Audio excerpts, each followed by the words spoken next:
형제자 여러분 안녕하세요. 오늘은 6월 7일 금요일 모든 사람에게 열린 꿈의 기회라는 제목으로 사도행전 2장 14절부터 21절까지를 묵상합니다. 14절 베드로가 여러 사도와 함께 서서 소리를 높여 이르되 유대인들과 예루살렘에 사는 모든 사람들아 이 일을 너희로 알게 할 것이니 내 말에 귀를 기울이라. 자, 베드로가 성령, 오순절 성령 강림에 대해서 잘못 이해하고 인식하는 사람들에 대해서 그것을 설명할 기회를 잡습니다. 자, 오순절 성령께서 강력하게 불같이 바람같이 임하셔서 120명의 모든 사람들이 방언하기 시작하고 성령의 말하게 하시고 듣고 따라가기 시작했습니다. 자, 그걸 바라보는 많은 사람들이 놀랐는데, 자, 놀란 것으로 끝나면 되는데 일부의 사람들은 그것을 세술에 취했다고 오해하고 곡해했습니다.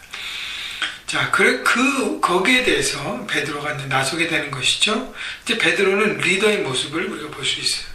진실에 대한 책임, 하나님의 역사를 사람들이 잘못 이해하고 있을 때 그것을 올바르게 풀어내는 사람.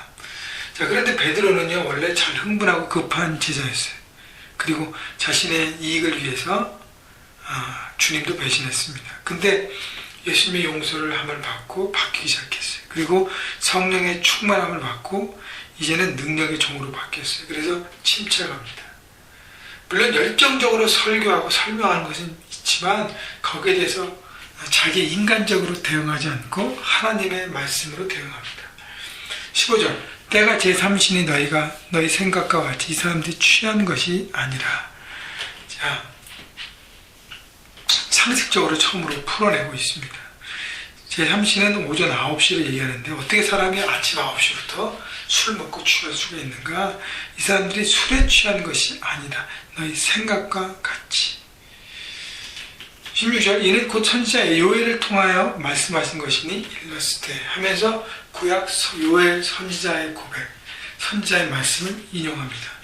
여러분, 베드로는 무식한 어부였어요. 그러나 성령께서 함께 하시니까 성령께서 주의 말씀을 집어넣으시고 3년 동안 예수님을 따라다니면서 그 말씀을 듣고 말씀의 사람으로 바뀐 것입니다. 성령님은요, 그냥 우리 가운데 역사하시기보다 그 말씀을 통해서 우리를 이끌어 주십니다. 그렇기 때문에 우리 하나님 말씀을 매일 묵상하고 바라보고 공부하고 암송하고 그렇게 배우는 것이 너무너무 중요한 것입니다. 17절 하나님 말씀하시기를 말씀에 내가 내 영을 모든 육체에 부어주리니 너희 자녀들은 예언할 것이요 너희 젊은이들은 환상을 보고 너희 늙은이들은 꿈을 꾸리라.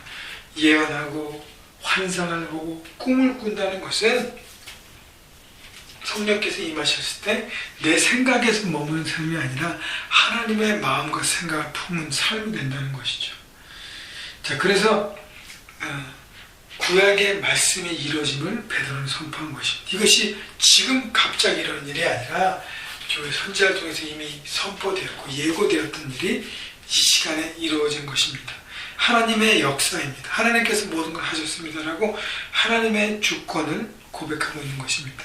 그런데 보면요, 내용을 모든 육체에게 부어주리니 성령은 모든 육체에게 주신 하나님의 축복입니다. 그래서 지금 성령 시대에 살고 있기 때문에 여러분, 우리 모두가 성령 하나님의 임재를 받지 못했다면, 한 번도 경험하지 못했다면 구해야 돼요. 성령님 오시옵소서. 성령님 내 삶에 기름 부어주옵소서. 하나님의 능력으로 채워주옵소서. 그래서 내 마음과 내 생각이 아니라 성령의 능력으로 살아갈 수 있도록 역사해 주옵소서 라고 순종하고 구하고 바라볼 때 하나님께서 임하실 것입니다. 18절 그때에 내가 내 영을 남종과 내 여종들에게 부어주리니 그들이 예언할 것임. 남종과 여종들에게 내 영을 부어준다는 것은 성령께서 임하신 것이 어떤 우리의 목적과 우리의 이기심이 아니라 남종과 여종은 그 역할이 뭐죠? 결국 하나님 나라를 섬길 하나님의 자녀와 사명자들에게 하나님의 영이 부어진다는 것입니다. 여러분, 하나님 우리를 하나님의 자녀로 부르셨고 하나님의 사명자로 사역자로 부르셨습니다. 그래서 여러분의 삶의 현장으로 우리 사도로 보내심을 받았다 그랬잖아요. 그렇기 때문에 성령께서 우리에게 임한 목적이 바로 그렇다는 것 깨달아야 되고요. 19절 또 내가 위로 하늘에서 기사를 아래로 땅에서는 징조를 베풀리니 곧 피와 불과 연기로다. 주의 크고 영화로운 날이 이르기 전에 해가 변하여 어두워지고 날이 변하여 피가 되리라. 그러니까 심판과 저주에 대한 예언이 나왔는데 이 심판과 그 모든 예언은 십자가 십자가를 얘기하는 것입니다. 그래서 어떤 죄에 대한 심판이 피와 불과 연기로 나타나는데 20절 보면 주의 영화로운 크고 영원한 날이 이르기 전에 해가 변하여 어두워지고 달이 변해 피가 되리라. 십자가 예수님의 그 피 흘리심과 온 땅이 어두움에 됐던 그 모든 사건을 예언하는 것이죠. 그러나 그렇기 때문에 그 십자가의 사건이 완성되었기 때문에 21절 누구든지 주의 이름을 부르는 자는 구원을 받으리라 하십니다. 여기서 제게 다가오는 단어는 누구든지.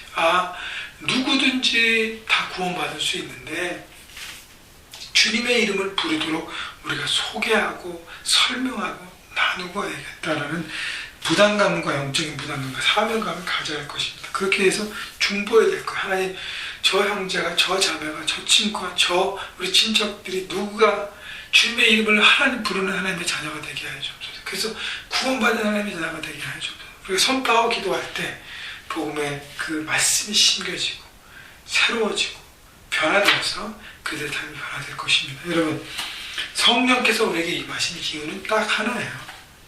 하나님의 일을 말씀하게 하고 주님의 구원을 깨닫게 하고 그 구원을 모든 사람에게 이르게 하는 하나님의 일들을 위해서 성령을 오셨습니다. 여러분, 우리가 성령의 사람이 되고 성령의 시대가 되는 것은 내 뜻대로 사는 삶이 아니라 성령의 이끌림받 되는 삶을 살아서 주님의 구원과 연결돼서 그것을 나누고 그 구원의 복을 섬기고 베풀고 전함을 통해서 삶의 현장과 만나는 모든 사람들에게 하나님의 복을 나누는 삶을 살아야 할 것입니다. 여러분, 성령의 충만함을 오늘도 간구하셔서 여러분 성령께서 주는 꿈은 모든 사람에게 주어졌습니다.